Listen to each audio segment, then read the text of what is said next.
নমস্কাৰ বন্ধু বান্ধৱীসকল, আপোনালোক সকলোকে পুনৰবাৰ স্বাগতম জনাইছো আমাৰ এই ইউটিউব চেনেল ৰুৱাট ডেস্কলৈ। প্ৰত্যেক দিনাৰ দৰে আজিও আমি আপোনালোকৰ বাবে লৈ আহিছো এটা নতুন বিষয়। আজিৰ বিষয়টো হৈছে ঘনে ঘনে কুকুৰে কিয় ঠেং দাঙি মুতে। শুনিবলৈ কিছু হাস্যকৰ হলেও কিন্তু ইয়াৰ আঁৰত এটা গুৰুত্বপূৰ্ণ কথা লুকাই আছে। গতিকে পলম নকৰি আহক আমি ভিডিঅ'টো আৰম্ভ কৰোঁ।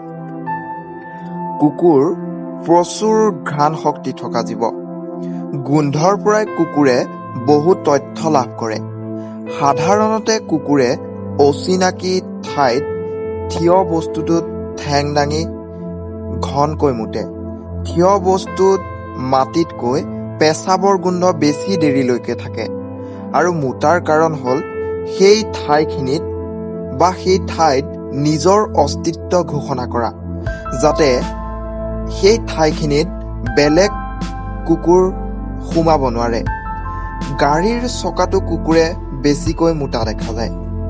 ইয়াৰ কাৰণ হ'ল গাড়ীৰ চকাত বহুত বস্তু লাগি আহে, যাৰ বাবে কুকুৰে চকাটো অচিনাকি পায় আৰু তাতো নিজৰ অস্তিত্ব ঘোষণা কৰিবলৈ ঠেং দাঙি মুতে।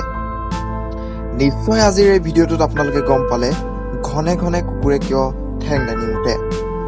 এনেধৰণৰ বিজ্ঞান প্ৰযুক্তিৰ তথা অন্যান্য বা বাতৰি পাই থাকিবলৈ আমাৰ চেনেলটো ছাবস্ক্ৰাইব কৰক আৰু যদিহে ভিডিঅ'টো ভাল পালে তেনেহ'লে লাইক, কমেণ্ট আৰু শ্বেয়াৰ কৰিবলৈ নাপাহৰিব।